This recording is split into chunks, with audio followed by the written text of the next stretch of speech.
जय श्री गणेश। नमस्कार, मैं आचार्य संजय द्विवेदी। मेरे समस्त प्रबुद्ध दर्शकों का मेरे चैनल पर हार्दिक स्वागत है। प्रिय दर्शकों, आज मैं कुंभ राशि का दिसंबर माह का मासिक राशिफल लेकर आपके सम्मुख उपस्थित हूँ। दिसंबर माह में जो ग्रहों की स्थितियां हैं तथा जो ग्रहों के परिवर्तन होंगे वो इस माह में आपको किस प्रकार का लाभ देने जा रहे हैं, किन भावों में प्रबलता आएगी, इस माह में आप कितना लाभ लेंगे, स्वास्थ्य, शिक्षा, ज्ञान, कार्य क्षेत्र, भाग्य, धन का क्षेत्र तथा लाभ का क्षेत्र किस प्रकार का रहने वाला है, इस माह में आप किस प्रकार से सफलता की प्राप्ति कर सकते हैं अथवा कहीं पर कोई समस्या है तो उसका क्या निराकरण है, संपूर्ण विश्लेषण मैं पूर्ण तर्क के साथ करने जा रहा हूं। प्रिय दर्शकों, इस राशिफल को आप अपने लग्न तथा राशि दोनों के अनुसार देख सकते हैं। कुंभ राशि शनिदेव की राशि है, जहां पर शनिदेव का गोचर वर्तमान समय में लग्न में ही चल रहा है, जहां पर ये वक्री से मार्गी हो चुके हैं, अर्थात इस समय आपका सामर्थ्य बढ़ा हुआ है, आपकी क्षमता में वृद्धि हो चुकी है, आपका प्रभाव अत्यंत श्रेष्ठ रहने वाला है, आपके व्यक्तित्व में विशालता आ जाएगी, क्षमता में कई गुना वृद्धि हो जाएगी, आपके संकल्प में दृढ़ता आने वाली। तो ये समय आपके लिए अत्यंत विशेष है। जब लग्न अत्यंत प्रबल होती है तो समस्याएं कम से कम होती, और यदि कहीं पर कोई लाभ का योग है तो अत्यंत प्रबल हो जाता है। इस समय में आपका परिश्रम, यदि आप चाह लेंगे तो सबसे श्रेष्ठ आपका परिश्रम रहने वाला, आपका पराक्रम श्रेष्ठ रहेगा, पराक्रम से सर्वश्रेष्ठ लाभ भी आप लेंगे। परंतु जो आपका टालने की टेंडेंसी है, जो आपको कामों को एक दिन से दूसरे दिन पर, तीसरे दिन पे टालने का जो नेचर है, उसको बदलना पड़ेगा। यदि आप आलस्य का त्याग करके अपने कार्यों को सही ढंग से सही समय पर संपादित करेंगे तो समस्याएं आएंगी ही नहीं। कुंभ राशि के जातक दृढ़ प्रतिज्ञ होते हैं, यदि कोई चीज ठान लेते हैं तो कर लेते हैं, जो करना चाहते हैं वो कर पाते हैं, इनमें इतना सामर्थ्य होता है। परंतु जो आलस्य का प्रभाव है वो कहीं ना कहीं इनको रोकने का भी कार्य करता है। इस समय में निश्चित रूप से प्रभावशाली रहने वाले हैं। आपकी यात्राएं लाभान्वित करने वाली होंगी, विदेशी यात्राएं भी हो सकती हैं। इस प्रकार से कुछ धन का व्यय भी होगा, परंतु आपके लाभ में भी कई गुना वृद्धि हो रही।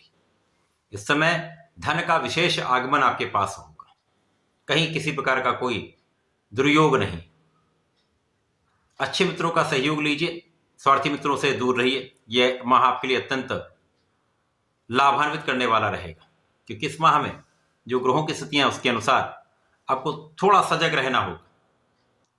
आप अपने कार्य पर ध्यान दें, पूर्ण निष्ठा के साथ अपने कार्य को करें।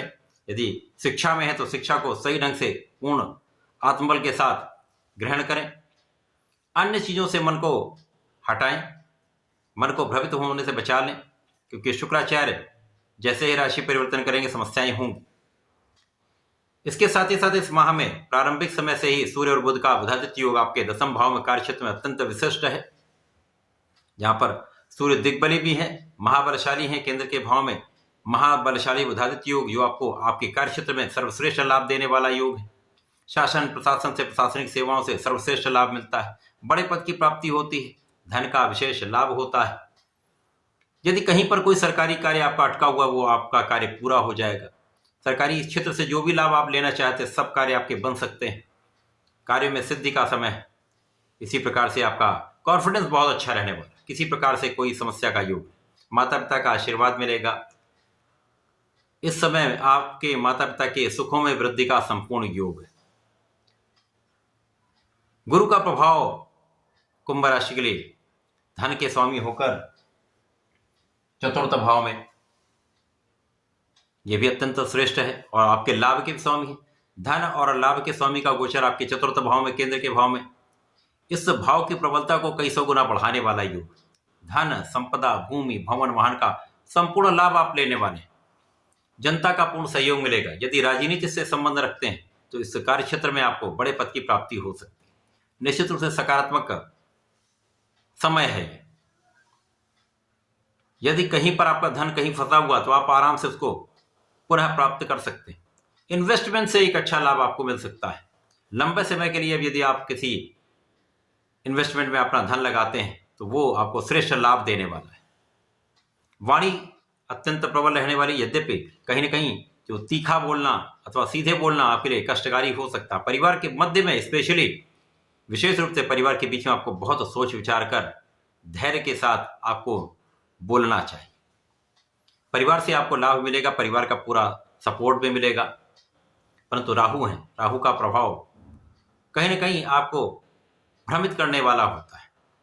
तो बाहर यदि आप घर से दूर रहते हैं तो विशेष रूप से आपको अच्छे लोगों का सहयोग लेना चाहिए, घर के बड़ों से बात करनी चाहिए। यदि कहीं पर कोई निर्णय लेना है, नहीं समझ में आता है तो गुरु की एडवाइस लें, माता पिता की एडवाइस लें, बड़े भाई की एडवाइस ले सकते हैं। बाकी समय में निश्चित रूप से कार्यक्षेत्र प्रबल होगा, धन का क्षेत्र प्रबल होगा, कार्यक्षेत्र में संपूर्ण सफलता भी मिलेगी, परंतु जीवन साथी के साथ सामंजस्य में कमी हो सकती है, मतभेद हो सकते हैं। तो यहां पर मतभेदों को भुलाकर आपको चलना चाहिए। साझेदारी में अच्छा लाभ मिलेगा, किसी प्रकार का कोई नकारात्मक प्रभाव नहीं। मतभेद वहां पर भी हो सकते हैं, परंतु लाभ की मात्रा वहां पर बढ़ सकती है। अब यहां पर शुक्राचार्य जो आपके लाभ भाव में ही गोचर करें तो आपके ज्ञान से आपको लाभ देंगे, शिक्षा में प्रगति कराएंगे। निश्चित रूप से ये अच्छा समय है, परंतु प्रेम के भाव पर भी इनका प्रभाव कहीं ना कहीं कुछ समस्या भी करता है। तो इस भटकाव से आपको बचना पड़ेगा इस पूरे माह में। जब शुक्राचार्य का परिवर्तन आपके द्वादश भाव में हो जाएगा, जहां पर ये मित्र की राशि में तो होंगे, परंतु यहां पर निर्बल भाव त्रिक भाव में होंगे, जहां पर समस्त ग्रहों का प्रभाव बहुत अच्छा नहीं मिलता है। शुक्राचार्य जो ऐश्वर्य वैभव के स्वामी हैं, धन संपदा के स्वामी हैं, जब यहाँ पर 12वें भाव में होंगे तो व्यय बढ़ाएंगे, परंतु यहाँ पर आपका ऐश्वर्य वैभव भी बढ़ेगा, धन आपका बढ़ ही रहा है। तो यहाँ पर भोग विलास बढ़ सकता है। भोग विलास से रोग की भी अधिकता होती है तथा यहाँ पर भोग विलास की अधिकता से विवाद भी हो सकता है। अतः यहाँ पर आपके उन स्वार्थी मित्रों को छोड़ना ही पड़ेगा जिनके कारण ये समस्या आ सकती है। अच्छे मित्रों का साथ करिए, गलत मित्रों से दूर रहिए। जो गलत कार्य करते हैं वो मित्र है ही नहीं। इस समय में विशेष रूप से आपको सजग रहना चाहिए, किसी भी प्रकार के विवाद में ना पड़े तथा अपने खाने पीने पर पूर्ण नियंत्रण रखें। बाहरी खाने से विशेष रूप से आपको बचना चाहिए। जब सूर्यदेव का परिवर्तन आपके दशम भाव से आपके लाभ के भाव में हो जाएगा, अब यहाँ पर जो सप्तम भाव के स्वामी हैं, केंद्र के स्वामी होकर लाभ भाव में जाएंगे, तो यहाँ पर इनका निश्चित रूप से प्रभाव अत्यंत विशिष्ट हो जाएगा। विशेष रूप से ज्ञान के क्षेत्र में बहुत प्रगति होने वाली है, बड़ा लाभ आपको प्राप्त हो सकता है। संतान की प्रगति होगी, संतान से सुख भी मिलेगा तथा आपके प्रभाव में कई गुना वृद्धि होने वाली। आपके कार्यक्षेत्र में वृद्धि में से धन का लाभ तथा आपके अधिकार क्षेत्र में वृद्धि से आपको लाभ निश्चित रूप से होगा। इस समय में आपका मनोबल श्रेष्ठ रहेगा। केवल आपको कंसंट्रेट करना पड़ेगा, केवल आपको फोकस्ड रहना पड़ेगा। जो कार्य आप कर रहे हैं उस कार्य में पूर्ण रूप से निष्ठा के साथ लगे रहें, भटकाव से बचें, क्योंकि यहां पर शुक्राचार्य का प्रभाव नीच के मंगल पर है और राहु का प्रभाव भी नीच के मंगल पर है। ये कहीं ना कहीं आपके लिए विवाद का कारण, समस्या का कारण बन सकता है। अतः यहाँ पर बहुत सजग, बहुत सावधान आपको रहना चाहिए। विशेष रूप से इस समय में आपको स्त्री वर्ग से सावधान भी रहना चाहिए तथा उनका सम्मान करना चाहिए। उनसे संबंधित किसी भी विवाद से दूर रहना चाहिए। जब शुक्राचार्य का पुनः परिवर्तन हो जाएगा 29 दिसंबर को, तो शुक्राचार्य आपके लग्न में चले जाएंगे। यहां से आपकी स्थिति अत्यंत प्रबल हो जाएगी, समस्याओं का निदान हो जाएगा, कष्टों का समय समाप्त होगा, आपका प्रभाव कई गुना बढ़ जाएगा, आपके आकर्षण में वृद्धि होगी, सौंदर्य बढ़ जाएगा तथा आपके विशेष प्रभाव में वृद्धि हो जाएगी।